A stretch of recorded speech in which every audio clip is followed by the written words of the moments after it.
Welcome friends. Today we move to active and passive voice. Past indefinite tense based exercise number 1. Past indefinite tense means verb की second form.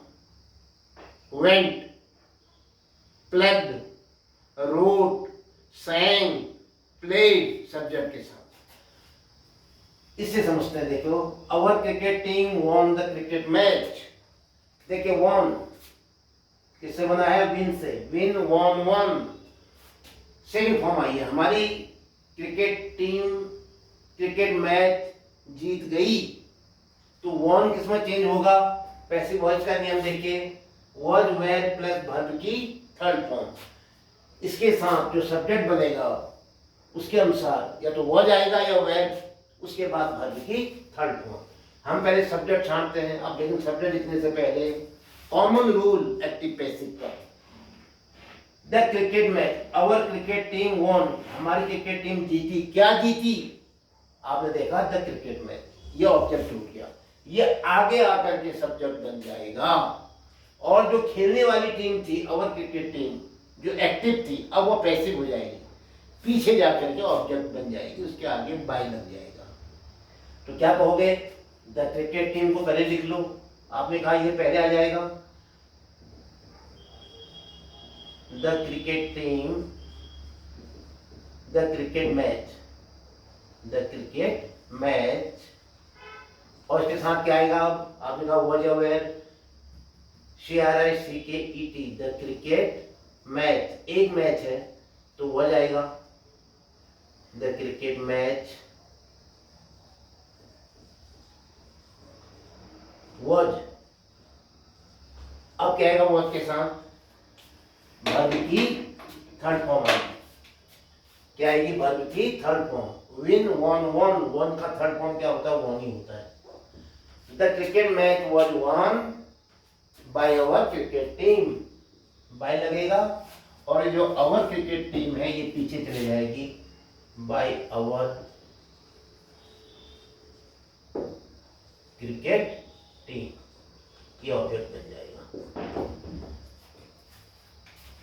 Cricket match हमारे cricket team द्वारा जीता गया. Next, the principal. क्या कहा आपने? The principal delivered a speech. Principal ने एक भाषण दिया. प्रिंसिपल ने दिया. क्या दिया? A speech. ये ऑब्जेक्ट है, इसको आगे ले आओ. अ स्पीच, ये सब्जेक्ट बन जाएगा. अब डिलीवर्ड सेकंड फॉर्म है. दिया, भाषण देने को डिलीवर. इसके चेंज करोगे क्या आ जाएगा? वॉज या वेयर प्लस वर्ब की थर्ड फॉर्म. सब्जेक्ट लिख दिया है हमने. अब वॉज या वेयर अब लिखा है यहाँ पर एक. इसका मतलब है वो जाना है. Was third form, deliver, delivered, delivered, was delivered. Third form delivered. A speech was delivered. ये ध्यान रखिए, ये बहुत इंपॉर्टेंट है कि was के बाद verb की third form. A speech was delivered by the principal. को पीछे ले जाओ. by the principal.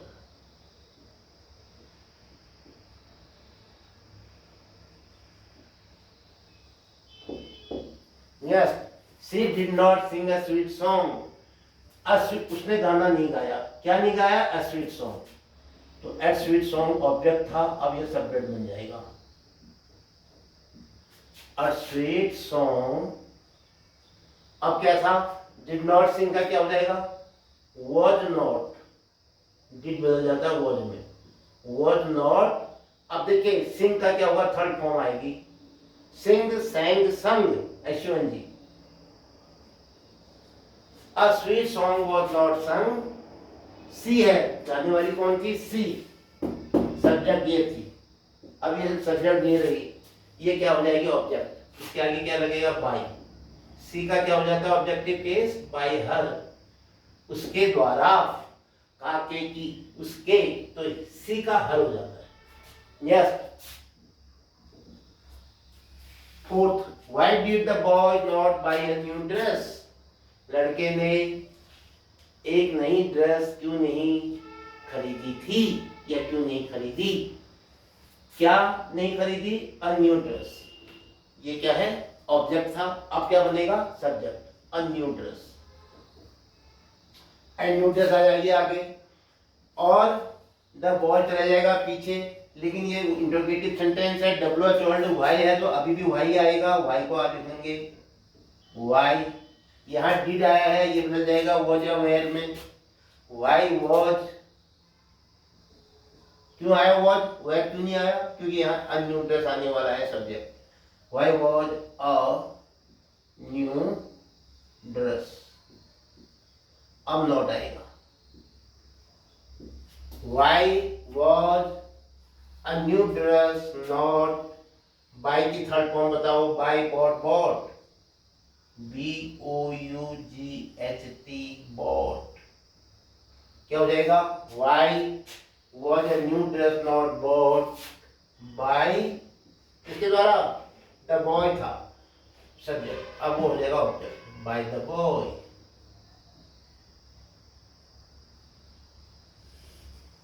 Question mark.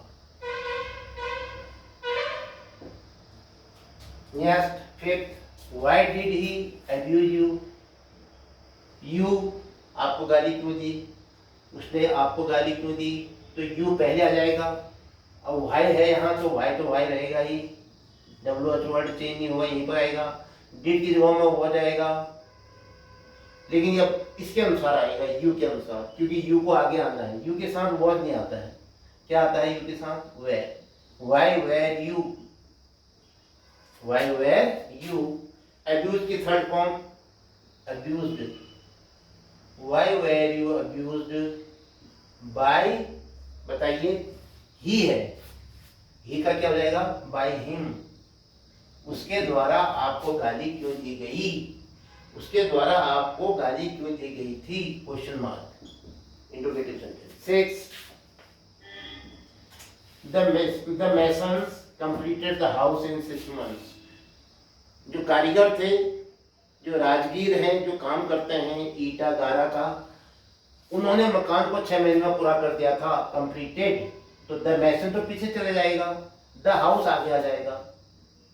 Object जो है द हाउस, अब क्या आएगा हाउस के साथ? वॉज। कंप्लीटेड की थर्ड फॉर्म बताओ। Complete, completed, completed. Was completed, the house was completed. किनके द्वारा? By the mason, by the मैसन।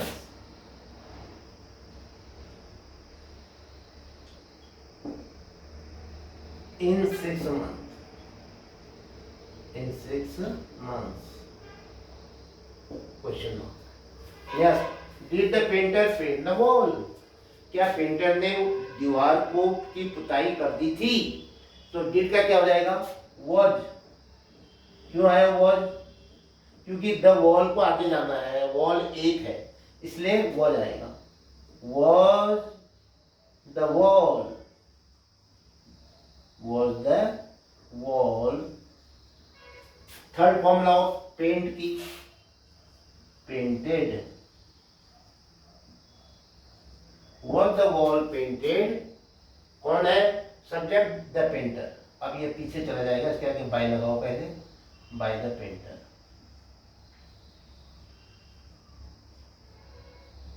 ये कॉमन नाउन है ना, या प्रॉपर नाउन है, ये पीछे जाते हैं तो ये अपना रूप चेंज नहीं करते। क्यों? प्रोनाउन चेंज होते हैं। Yes, whom did your father ring upon? whom का क्या हो जाता है? to whom। किसको? किस क्या हो जाता है? to whom। ये ऑब्जेक्ट बन गया और सब्जेक्ट बन गया, ये सब्जेक्ट का काम करेगा। इसका आंसर आमिना राम को, मोहन को, अपने भाई को, अपने दोस्त को, तो ये to whom किसको, ये पहले आ जाएगा। डिड का क्या हो जाता है? वॉज या वेयर। कौन है फोन करने वाला? रिंग है, फोन। अब फोन है तो हो जाएगा to whom was a phone ring, rang, rung, RUNG, rung. बातें की गई फोन से। Your father, by your father, question mark. To whom was a phone rung by your father? Who taught you English last year? Who, किसके द्वारा? Taught you English, किसने आपको पिछले साल अंग्रेजी पढ़ाई थी? पिछले साल आपको अंग्रेजी किसने पढ़ाई थी? क्या है वाक्य? आपको अंग्रेजी पिछले साल किसने पढ़ाई थी? तो आप क्या कहोगे? बाय whom, किसके द्वारा? ये हु जो है सब्जेक्ट का काम कर रहा था, ऑब्जेक्ट यहीं पर रख देते हैं इसको, क्योंकि WHO का भी काम कर रहा है ना, इसलिए अपनी जगह पर रहना है इसको। तो बाय whom हो जाता है हु का। बाय whom अब क्या आया है? सीधे सीधे टॉड आ गया था, आया था ना, वो के बाद ऐसा होता है एक्टिव में। अब इसमें वॉज या वेयर डिड छिपा था, डिड का वॉज या वेयर हो जाएगा, लेकिन किस पर निर्भर करेगा? यू पर। तो whom, by whom were you, दो आए हैं इसमें भी ऑब्जेक्ट, एक यू एक इंग्लिश, हम यू को लेते हैं। वाई वेर यू ना, बाय whom were you, दूसरे को अपने जो वर्ब की थर्ड फॉर्म लाओ पहले, टॉट की, teach, taught, taught, third form भी टॉट ही होती है। अब जो दूसरा ऑब्जेक्ट बचा था इंग्लिश, उसको अपनी जगह पर रख दो। एक ऑब्जेक्ट आगे आ गया, एक अपनी जगह पर रहेगा।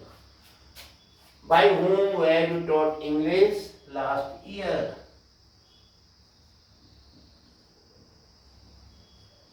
पिछले वक्त आपको अंग्रेजी किसके द्वारा पढ़ाई गई थी? तो ये एक्टिव एंड पैसिव वॉइस के पार्ट इंडेफिनिट टेंस की एक्सरसाइज नंबर 1 थी, जिसमें आपने वॉज, वेयर प्लस वर्ब की थर्ड फॉर्म लगाकर पैसिव बनाया। इसके साथ ये वीडियो समाप्त होता है। जय हिंद।